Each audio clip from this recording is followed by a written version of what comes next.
Right then, so now we've got on the Cube 155. This is the carbon 29er.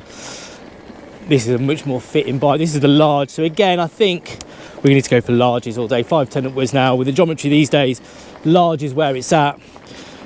I'm told this one is quite special. It's about £7 I think, but we'll check that later. Fox on it, XT Shimano. But more crucially, it's got the Bosch motor, and Bosch seems to be where it's at. Oh, this does feel nice. Does feel nice. Oh yes, it's very planted. Oh, really, really grippy. Straight off the bat, I mean, we're only on standard sort of trail centre trails here, but it's gripping lovely. You're not, just feels like you're in the right position on this size on the Cube 155. They've just sat down in that comfortable position on the trail ride. As we come into these corners, it really attacks, really get low. Oh yes.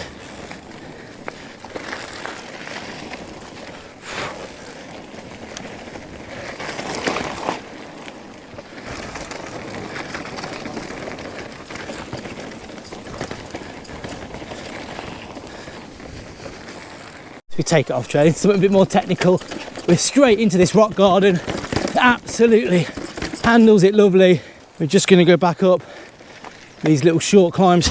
This is obviously a full fat e-bike. We're back into this technical stuff. Oh, and it's lovely. So we're getting to some of these old technical corners now. And this one here has got full of braking bumps, but it handles it lovely. As we get onto this nice little technically like little rooty climb we've got here, it just laps it up, has no problems. Just getting up those routes, staying with grip. Torque on the motor is steady. As we come down that technical rooty section, a little bit off camber. Ah, the grip is perfect.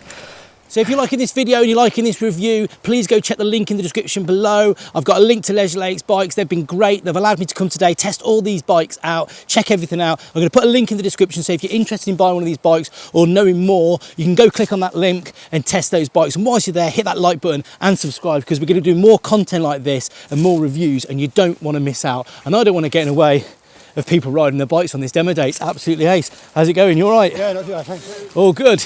We're not on demo. So there we go. Right then. So we've got these nice little these lovely techie switchbacks as we set up for way.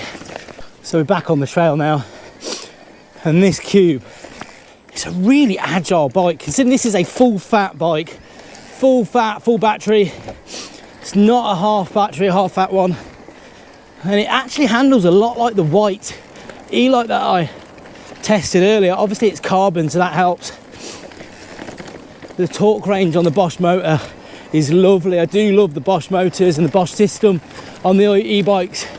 On all the e-bikes that I've tested so far, the Bosch motor always just seems to make that bit of a difference.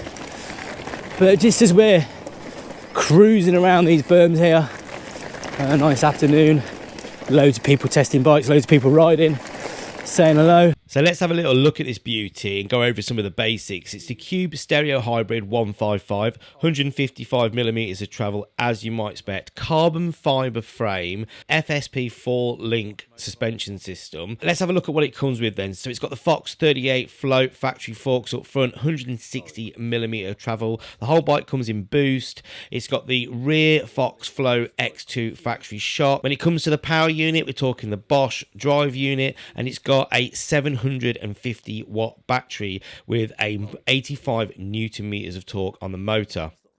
Drivetrain and brakes, it's Shimano XT throughout. When it comes to the cockpit, it's race face, stem and bars, and all integrated cable routing. Wheel set, it's all tubeless ready. Like I say, it comes in boost and it comes with Maxxis rubber. Weight of this beauty is 22.9 kilos, and like I say, as near as makes no difference to £7 grand. So to summarise, well, there's lots of talk about half-fat bikes at the minute, and that's definitely where my mindset's been, looking at those sort of lighter weight e-bikes. However, after riding this, I really don't think I'm going to bother. Why compromise? You really do get the best of both worlds in this one. Full fat, big battery that you can go on massive rides with your mates without having to worry about recharging, and yet it handles like a dream. It's super agile, super grippy, and just an all-round winner. Definitely a bike I'd recommend.